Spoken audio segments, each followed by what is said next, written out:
The Switch 2 has been out for over 2 months now. Oh, how time flies. We've had a couple of great games already in the form of Mario Kart World and Donkey Kong Bonanza, but now that I've finished those, I want to think to the future. So here are my 12 most anticipated games announced for the Switch 2. First up, because it releases first, is Kirby and the Forgotten Land plus Star-Crossed World.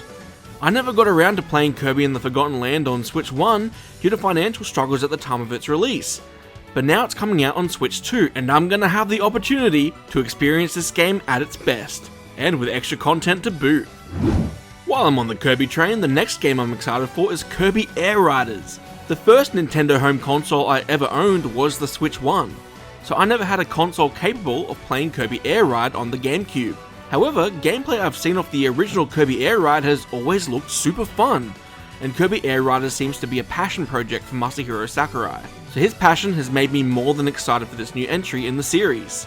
We got a 45-minute direct for this game, and it looks like the original idea of Kirby Air Ride has been fleshed out a lot more for the sequel. They even added a second button. The next game I'm super excited for is Borderlands 4. I've been a massive Borderlands fan for 14 years now, playing from when the first game was the only one released. I love all of the Borderlands games, and have all the games available on Switch, physically. I was originally torn on whether to get Borderlands 4 on Switch 2 or PS5, but I've decided to grab it on Switch 2 to make the most out of the console's portability and really stress test the console. In October we get Pokemon Legends ZA. This is the second entry in the Pokemon Legends series after Pokemon Legends Arceus. I still haven't gotten around to playing Arceus just yet, but I'm excited to play the first brand new Pokemon game available on the Switch 2. After the fiasco that was Pokemon Scarlet and Violet, I pity anyone who grabs this game on the Switch 1, because this definitely feels like a game designed for Switch 2, but it has to be sold on Switch 1 as well to get the sales of a 130 million plus install base. That's just smart business. The final game on this list with an actual announced release date is Persona 3 Reload. I own Persona 3 Portable, Persona 4 Golden, and Persona 5 Royal on the Switch 1, but I never got around to playing them for more than an hour because I have an insane backlog, and these games take like 60 to 100 hours to beat. I was hoping that when the Switch 2 got announced that Persona 3 Reload and Metaphor ReFantasio would be announced for the console. I'm disappointed that Metaphor hasn't been announced just yet, but I'm very happy that we get Persona 3 Reload in late October. I'll definitely be picking this one up and actually playing through it. Announced for 2026, Indiana Jones and the Great Circle was announced recently for the Switch 2. This was one of the games I was really hoping would get a Switch 2 port, so this is a guaranteed purchase for me on day one. Hopefully, it runs well. Metroid Prime 4. This game was first announced back in 2017 and we've been waiting 8 years for it to come out.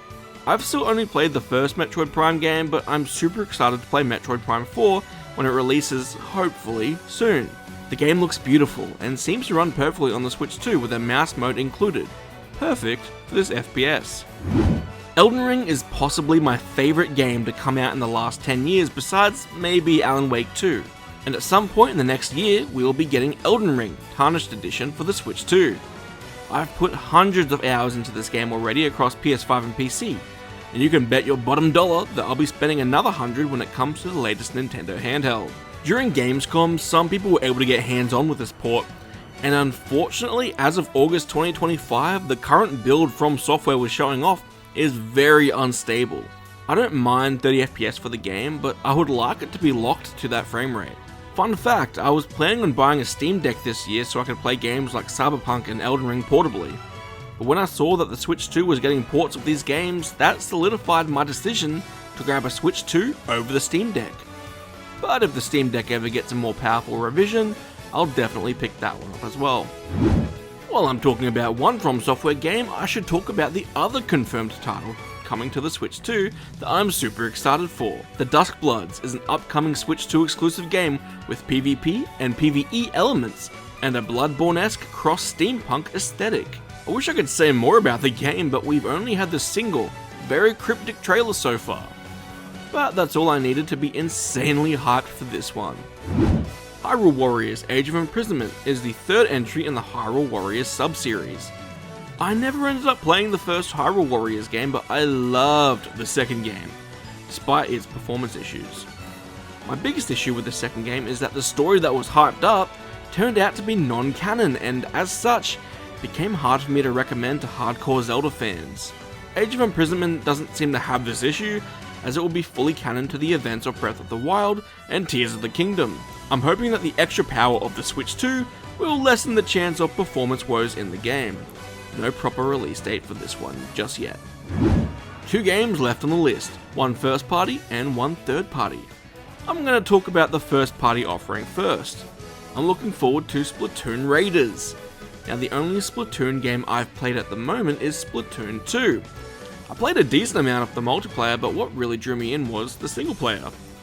I'm not a huge multiplayer gamer, but I love the look of the Splatoon world, and its combat. So Splatoon Raiders excites me as it's meant to be a purely single player offering. Not much is known about this one just yet, but I'm looking forward to learning more. And the final game I'm anticipating for the Switch 2 as of August 2025 is Final Fantasy VII Remake Intergrade. I played this one on PS5 back in 2022, and I loved it. I liked Rebirth even better.